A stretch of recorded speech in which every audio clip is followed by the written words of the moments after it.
Welcome to Unemployed and Afraid, a podcast that explores the glorious mess of building your own business with the people doing it. I'm your host and fellow business builder, Kim Curtin. Thank you for being here. Let's get into some good, honest, small business chat. One of the things that drives me crazy in the building of a business is hindsight. How much I just wish I knew earlier that only comes with time and success and a lot of feelings of failure. Particularly what gripes me is this self-doubt that holds back so much of our potential in the early days. My guests today, they feel the same way, and in this episode they share all of the things they wish they knew. How they've grown to establish a successful business in partnership and why it's so important to back yourself from the beginning. Caroline and Kelly, business partners in Solmates, a very cool product I'll tell you all about in a sec, also share with us details on how a desire for purpose kickstarted an adventure, finding a partner for the elements you need to make a business thrive, the realities of designing and manufacturing a brand new product, managing the planning of a business when there's no competitors to benchmark against, the benefits of DIY when launching, and the very random skills you develop as a business owner. If you want to learn from people who have gone before but who are still in the thick of it with so much to share and feel some solidarity and support in your own business endeavors, you, my friend, are in the right place. Let's get into it. I'm here with business partners Kelly Riley and Caroline Farah, founders of Solmates, the refillable sunscreen applicators and sustainable way to be safe in the sun while waving goodbye to single-use plastic sunscreen bottles. Because honestly, how many of us have half-used sunscreen bottles lying around the house? These are super cool. Very glad they exist. You just put your favorite sunscreen right into the little rolly applicator, which is so easy to take with you without being heavy. And it was an idea born from the frustration of waste that Kelly saw when trying to keep her family sun safe that grew to become the innovative product we see today. Solmates is made on the northern beaches of Sydney with recycled ocean-bound plastic, is replacing the wasteful single-use plastic, is carbon offset, and is funding plastic waste cleanup while being female-founded and led. It's a business journey many of us can be thankful they've taken. From the beginning, they were driven by the desire to make a beautifully designed product that was made as sustainably as possible and was actually solving a problem, with the applicator winning a 2022 Good Design Award and even being shown in the new Australian Design exhibition at Sydney's Powerhouse Museum. They are well on their way with their mission. Caroline and Kelly, welcome to Unemployed and Afraid. Thank you. Thanks for having us. Thank you. It's so good to have you on opposite sides of the world, might I add, which we are going to get right into. I have one of you in lovely Australia and one of you in lovely England. So we will talk about that in a little while. But before we do, I would love to know how each of you would describe the other. Oh my goodness. Kelly and I have known each other for a very long time, actually. We met when we were in our sort of mid-20s in Sydney. I had just moved to Sydney from London and she was living with her now husband, who was my university friend. And I think we just have instantly clicked over the years. And obviously now we're in a quite a different relationship as business partners. There's so many things I could say about Kelly. I think the thing that defines Kel is that she's like quietly brave. She's probably the bravest person I know, but she's also super like gentle and quiet about it. But then she just does these extraordinarily big things very calmly. So I think that sort of sums up Kel for me. Bravery is just such an important thing in this gig, whether we feel it or not. So I really like that. How about you, Kelly? How would you describe Caroline? For me, Caroline is immensely smart and immensely driven and so kind and caring and so flexible. Like, us working together is quite difficult on different sides of the world, obviously. And Caroline is really good at just kind of making it work, like just going with the flow, rolling with the punches. And I'm extremely blessed to be working with one of my really great friends. So how did you end up here? How did you end up in business together? What were the stories of where you were before? Well, it's Kel's idea and it's Kel's business, so she can tell that side of things. I think where I have come from, where I was just before this, I think I have two distinct parts of my career. For a long time, I worked in big corporate multinationals. I worked in film and TV and brand and marketing. And then I had this sort of crisis and I was like, I want more purpose in my life. I want to be doing something that actually makes a positive impact on the world. So I did some post-grad study in social impact and then just left my job and then just went and found another one in the social impact nonprofit space. So I think those two parts just really have merged together for me, the sort of corporate brand and marketing with this idea of how do you use that for good. But then where I was when this idea came to me from Kel, my husband and I had moved to London for his work. I was pregnant with my second child. So by the time this happened, I hadn't been working full time and I was sort of in this place of what did I want to do over here? I didn't have a strong network. So I was sort of struggling to find my place. And then boom, COVID happened. And the idea of a full-time job just went out the window and we were just in survival mode. And so I was at this point in my life where I was sort of open to something different. I wanted to do something meaningful and different. And then Kel and I just started talking one day. And that's my headspace at the time. I think if I'd been in a full-time job, I might not have been as open to it. But as it was, I was just sort of waiting. I constantly try to remind myself of that, in that you don't always have to have a fixed idea about where you're heading, just to remain open to something that's coming and being able to respond. It's a very scary place to land. And I'd actually like to probe Kelly a little bit on this one about the decision to approach Caroline then and go, let's do this as a business. As someone who has a business idea that needs a partner, I'm especially personally very, very interested in this. But Kelly, tell me how you ended up with this idea and then the experience of bringing it to Caroline. So my background's actually in projects in financial institutions, which I've been doing for about 20 years. In that time, though, I've always wanted to do a little business on my own, something that I could call my own. I have in the past started a few little businesses, but nothing with really any traction. And yeah, I've always tried to be quite sustainable in my life. As a mum with a couple of very fair-skinned kids, being English background, I generally slather them in sunscreen most of the time, much to their horror. And yeah, quite a few years ago, I was looking around, the big bulk sunscreen bottle, which then was extremely messy. And one day in an airport, it was exploded all over my bag. And I was just like, oh, surely there's got to be something better than this. And I just had this little idea in my mind. And I sat on it for a very long time, to be honest. I did nothing with it. And then one day, after a particularly hard day in, say, corporate office, I decided, okay, let's give it a go. So I went to see a design company in Sydney with a little bit of a scribble on a piece of paper, and went from there. They helped me change that scribble into something that was, a really cool and viable product. So I went along the journey for a little while, and then I realised I have absolutely no idea how to sell anything or market anything. That's just not my background. And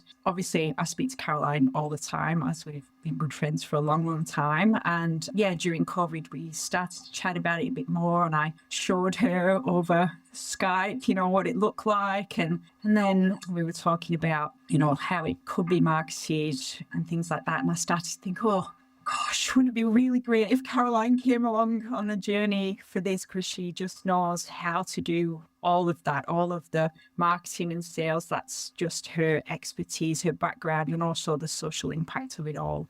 She has all of that in her head. So I was secretly hoping that in our conversation she would maybe be interested. And I can't remember who said it first, but it ended up as a bit of a match made in heaven, really.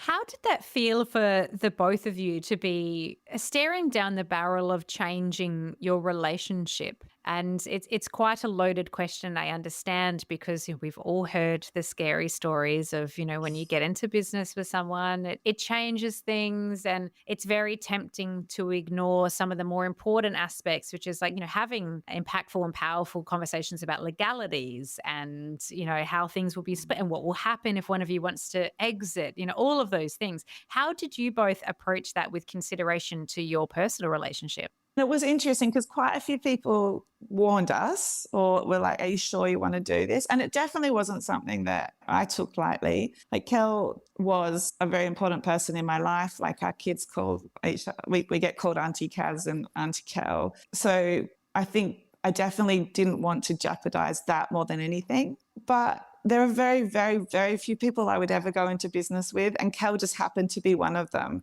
So I just felt I knew her well enough to know that our friendship could be actually the advantage rather than a disadvantage. So always going to be a risk, always you're jumping a bit blind into that. But I think we just sort of had this rock solid understanding that we could make it work. And if it didn't work, that we would have the care and the love to be able to work through that together. We hoped.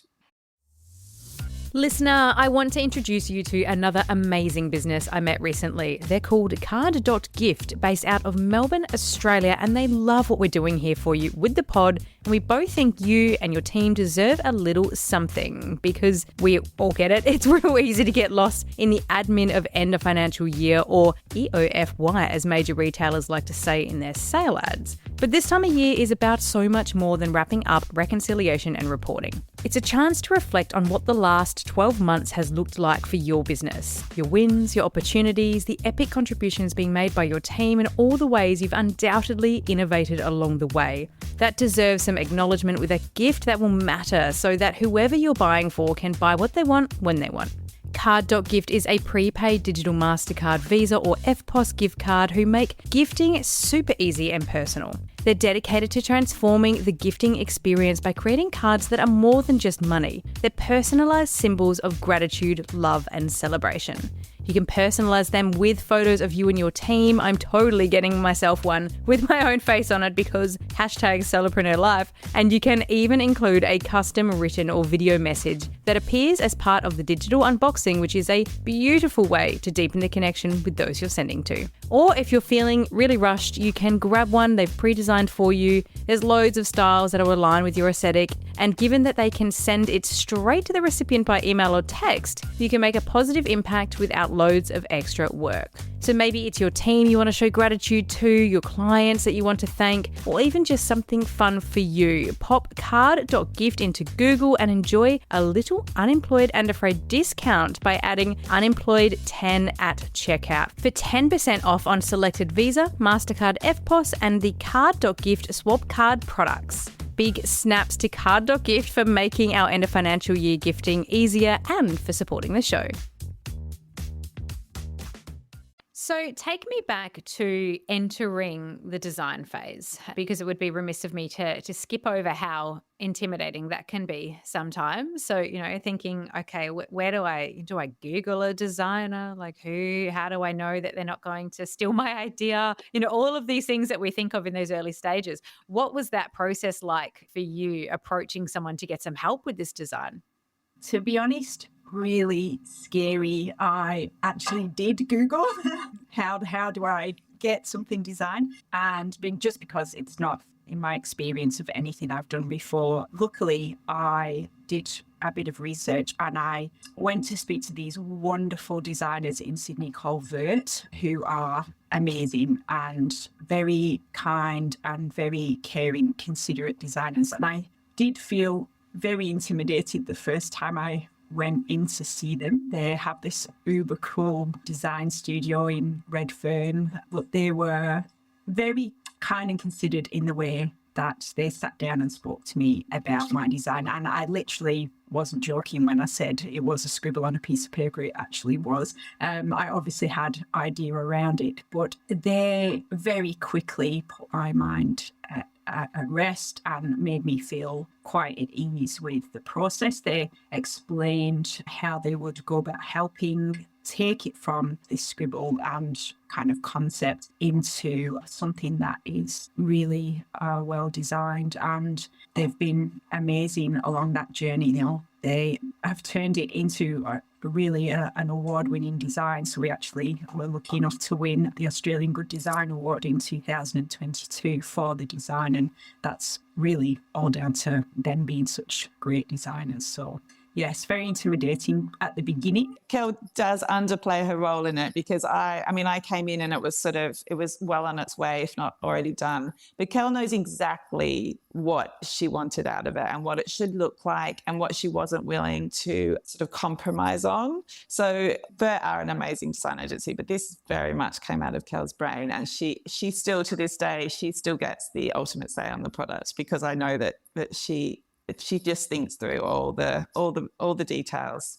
It's so nice. I think I often observe business partners in that route and feel like almost an element of jealousy to be like, how nice that you've got someone in that moment, Kelly. They can go, hang on, you've just missed something here. You've just underplayed yourself, because as business owners, we so often do that, don't we? We just defer. Oh, someone else came up with, helped. It's all them. Like, it's fine. So I feel almost an element of jealousy being able to watch that balance between the two of you to keep that positivity around it as well, which is so great. I have the privilege, of course, talking to a number of people who manufacture products. And one area that I always find the scariest, but also the one that surprises most people, is the forecasting of costs at that stage, the unknowns. And I would love to know what that experience was like, the things that surprised you, the kind of speed bumps you had to get over in that forecasting of cost phase. Yeah, I mean, Kelly should talk about the molds, because I feel like the molds is where when we first started talking, it took us about 2 years from the time the molds started being built to actually launch. Like, we launched a whole year later than we had planned. And the molds themselves were incredibly costly because it's a very detailed product. Like, there's a very good reason for that. But then also the creation of them, they broke, they needed to be changed. We were using different materials. The materials needed to be tested. And Kel would definitely be able to tell you more about that. But I think that's where our costs just sort of jumped up without us being able to control it in some ways. Yeah, absolutely. Like, it isn't extremely, even though our Solmates are very, very small and compact, they're actually really difficult to make. So they actually have got 4 different molds just to make the one product. And each mold is very intricate because of the details on it and the way that all the parts kind of screw together. So they are very, very tricky to make, as our manufacturer keeps reminding me every time I have a conversation with him about the molds. So they were immensely tricky. And as Caroline said, it was one of those costs that kind of we didn't really have a control over. We knew kind of how much it would be, which initially was quite eye-watering. However, we were willing to take that risk because we knew it was going to be a great product, or we really hoped it was going to be a great product and hoped it would be well received, which luckily it has been. However, in refining the mold to make sure all the parts work correctly, which of course the first time they never do, those were the hidden costs that we didn't really think were going to be there. So you mentioned there that it took you a whole year later than you had planned in order to go live. And I'm sure that the listener who has their own product, whether it's something they're manufacturing new completely, or even if it's something that they're ordering in as a special order, not even down to this level of creating custom and custom molds, will relate to just all of those delays. What did your life look like while you were going through that phase? Were you working full time on the business still? How were you able to sustain livelihoods and kind of keep the vision for this business coming? It was a little bit tricky, to be honest, because, we had everything ready, set to go. Unfortunately, COVID played a huge part in our delays over that time. So our molds, unfortunately, actually got stuck on a ship. They were actually made overseas, even though our products manufactured here. The mold themselves are actually made overseas. So they actually got stuck on a ship for about 3 months, which was completely out of everyone's control. And it was a little bit tricky for us. Obviously, we didn't have any product made because the molds were obviously on a ship. So yes, it was just a bit of a waiting game. I was still working part-time at that time, but we spent our time wisely, I think, in getting ourselves as ready as we could be in terms of our brand, our packaging, our marketing approach and things like that for when we could actually go live. But it wasn't ideal. Oh, I just often think about that, the ships, and you see all those scary stories about like wild weather and entire shipping containers falling into the depths of the ocean. I think about the business owners at the other end going like, oh God, like imagine if you had an air tag in there and it's just like, you know, the bottom, the bottom of the ocean. I can imagine that would have been pretty wild for you. So talk to me a little bit, I guess, about the work that was being done over that phase. So the preparing to go to market, you know, I do imagine that there was a fair bit of analysis and sort of planning a little bit, you know, in there as much as you can do when it's a new business. But talk to me about your approach and scaling the potential for the audience, where you might find them, how you're going to talk to them, all of those things. Yeah, I think it's interesting because when we launched, we were both very cautious. We just had because we didn't really have any competitors to judge ourselves against or benchmark. So it was even really hard to forecast our volumes. So we did start very, very gently and slowly in terms of the advertising. We had this tricky bit at the beginning. So when I came on board, Kel had already done this really wonderful brand work. But then I came on board and it just did not work for me at all. And bless Kel, she was so open to that. But we had spent significant money on that brand work. And I sort of came in and went, no, I don't think it should look like this. But at the same time, we didn't have any more money to go to more agencies. So we sort of just made up the brand on our own, which as a brand and marketing person, that I'm not a creative. It was definitely not my skill set. So that was sort of an interesting thing that we had the time to work through then, which was actually really nice. And it was a bit more relaxed, and it has evolved into a really great brand because of that. It was a little bit homemade at the beginning. Even now, we still just take a lot of photos when we go traveling, and our friends send us photos. It's this very sort of relaxed feel. But yeah, so that was at the beginning. That was a bit tricky. And then we just really focused on social media advertising, if we're completely honest. We made sure the website was doable. And again, we made that ourselves on Shopify with no skills. It took me so long to do that website, and it was so basic because I just was learning from scratch. So we focused primarily on social media advertising, which meant we could control the amount of spend that we had really well, and we could target really well. And then we launched, and it was just really popular from the beginning. We just were completely surprised, or maybe all new brand people do this. New business owners, they're surprised that people actually want to buy it. But it did take us by surprise. So once we had that small sort of spend at the beginning, we were able to quickly accelerate because the revenue was coming through. I'm interested in something more recent that you just said there, like talking about social media marketing. I've been thinking about this so much lately because I've seen, you know, I mean, at the time this podcast goes to air, we might have more detail on this, but the changes with Meta, you know, the business subscription models they're talking about putting in place, and just how hard it is to be able to get through, how much more needs to be spent now in that space than ever before, how hard organic is. How are you finding that at the moment? So from launch to now, is it still working as well, or is it getting harder?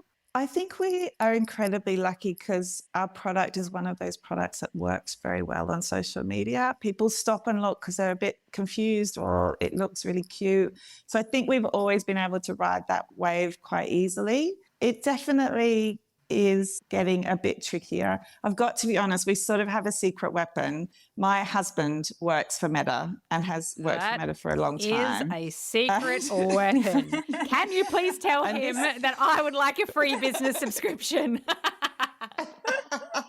And we do not, can I just say, we do not get any freebies. Damn it. Meta does not work that way. And this is not his job. But we did rope him in right from the beginning to help us plan and execute the advertising. So at the same time, he was also learning on the job, trying to figure out how to do that. So it has been incredibly helpful, I've got to be honest. I think the success that comes from someone knowing that side of things really well really helped us. Yeah. I mean, I think, you know, that's something that is so important to stop down on and go, like, you know, our network is our net worth. And, you know, there are often, it's wonderful that is under your roof. And it is very helpful. It definitely helps. But, you know, I think we would all be surprised how many people we have in our network that can actually help us with things like this if we ask them. You know, there's bound to be somebody who has set up Meta ads before that can help you, you know, go through that process or explain a little something to you if only you ask. I think business owners, sometimes we can be our own worst enemy, where we're like doing so much of it ourselves. We're like, oh, we have to go through this. We don't stop to think, hang on, is there anyone, if I just put a call out, is there anyone I know who's done this before? Because guaranteed there is someone out there that's willing to help you. I never think that they're those sorts of things that we should hide and, be like, oh, if I'm honest, I had this help. Fantastic. I had a lot of help setting this podcast up because I had a friend who I worked with who had a podcast production agency. So it helped me and helped me figure out, my approach technically, because, the strategy I could do, the technical production I could not. And, we all have those bits that you have to kind of build together. So no, I think that's fantastic. But yeah, do let him know if he's got any pull there in promoting a podcast. I really would love to talk to him about that. But going through the process of setting it live, to that shipping container thankfully landing, to the product getting in your hands to be able to ship to consumer. Tell me about those first few orders and managing that process and what came next. Well, I think, to be honest, it was hugely exciting. I remember being on the phone to Caroline when we have our website is based on Shopify, so we get this noise that goes ka-ching when an order comes through, and we were like, oh my God, someone ordered, and we were very surprised. Obviously, the first few orders that went through were our friends and family, which you have to go and order so that we come through. And then I do remember distinctly looking at the list with Caroline going, do you know that person? And then we'd be like, no, we don't know. Neither of us know this person. So it's an actual real customer. And we were so excited by it. And then it was a little bit scary, or I found it quite scary, because then the whole testing of how we actually package our products and send it out via a postage courier and it arrive with the person was being tested. So that was a little bit nail-biting at the beginning to make sure that actually worked correctly. But luckily we got the hang of it fairly quickly. So that was good. But yes, a very exciting time. We all ran out. I mean, we ran out of stock that Christmas. And Kel was doing it all in her house, in her living room. And I think that Christmas you were all on your own, weren't you? We might have had one person came and helped you for a bit, but I think that's the toughest part about us not being in the same city, is that Kel gets the burden of all of that actual physical operational side of things. So you've teed me up there a little bit to ask some questions I'm very, very interested to know the answer to, which is, taking on a business partner is one thing. Letting that be a good friend and the benefits and sometimes the nerves that comes with that as well is another thing. Doing that on the opposite side of the planet. So for the listeners' benefit, Kelly, you're in Sydney and Caroline, you're in London. Completely opposite time zones. How do you make it work? I mean, that's a good question, isn't it? I think, and this is where the friendship comes in, I think we couldn't have done this if we weren't very good friends. We talk pretty much every day. There's always a check-in point during our day, and that's normally first thing in the morning or last thing at night. And there are normally always children around, or there's jobs to be done in the house, or there's interruptions. And I think because we're both in the same situation, because we know each other so well, we don't mind. Like, that's just how we roll. So first of all, it's the friendship thing. I think it's the communication thing in particular. Kel and I have this massive to-do, this sounds really basic, but we have this massive to-do list that we check off every time we talk to each other. And we will always check in, as I said, most days, and then have maybe 2 big meetings during the week to run through things. So I think it's just this big ability to chat through everything. But then also I think there's a level of trust. So Kel and I have quite clearly defined work that we do. And there's a level of trust that Kel gets to make decisions on certain things and I get to make decisions on certain things. And sometimes we won't be able to bring each other up to speed so quickly. So I think that trust is very important as well. Can we just take mention of, I don't know why your background just went off in fireworks, but I'm so here for that. don't know why it does it. Sometimes there's a thumbs up as well. I have never seen that happen in Riverside, but I am very here for it. If we leave this in for the listener, Caroline has just had a video celebration and it was glorious. So that should be celebrated. Being able, it's so good. But being able to do that, I mean, that is so impressive. I think we put so many blocks in ourselves into how things could work.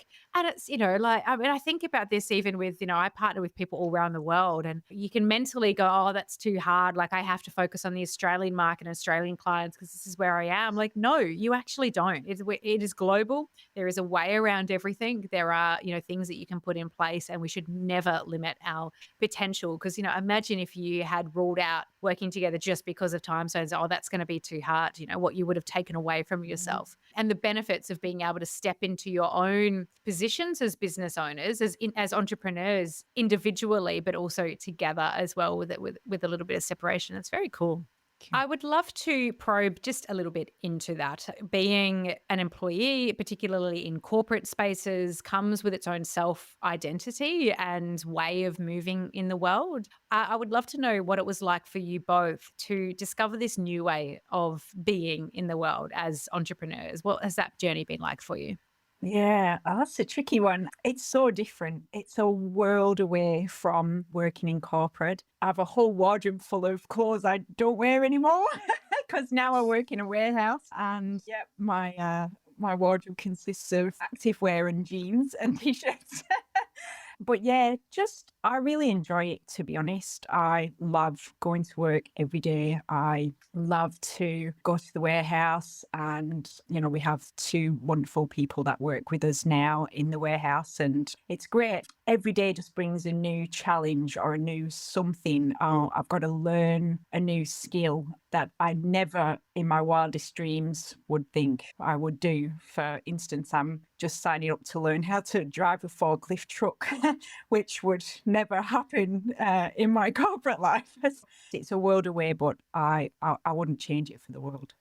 Yeah, people don't usually imagine entrepreneurship. You kind of imagine you'll get like comfortable with writing press releases or filming reels or TikToks, but driving a forklift is a new one, and it's a very valuable one in a warehouse. How about you, Caroline? How has your journey been really stepping into that identity as an entrepreneur? I also have loved it. I was a person who never thought I would run my own business. It never appealed to me. And I always liked the idea of helping someone else realize their vision or helping a business realize their vision. So it was a big step, but I absolutely love it. And I think Kel's right about all the things that you get to do that you never thought you would do. I find it and Kel and I would be the same, as most entrepreneurs with families would. It's very tricky to juggle everything as an entrepreneur. I think if you have a corporate or a 9-to-5 job, you're able to sort of plan out your days and your weeks as a family together better. Whereas I find I'm constantly doing the juggle between how to run a family and how to do my work, which means late nights or early mornings. But I wouldn't give it up for the world. I think it's glorious. I love it. How long has it taken you to find a little bit of a financial step? And as you can share as much or as little in this as you like, because it is a personal question. It's a big question, but I think the time it takes for us to make a profit often seems way longer than we anticipated. How has that been for you? It's been solid. Both Kel and I invested our own money into the business, and we haven't accepted any outside investment at all, and haven't wanted to. So we've tried to figure out a way of managing the business without going into that sort of debt. And it's possibly, is this fair to say? It's possibly been a little bit quicker than other people said it would. Our income is relatively good, but the problem is we're still trying to manage the cost side of things.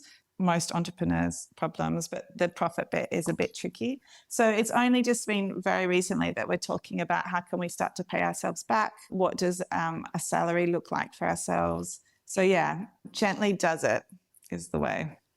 Is that scary for either of you sometimes, looking at it going, okay, are we going to draw a salary from this? Is this going to look after us?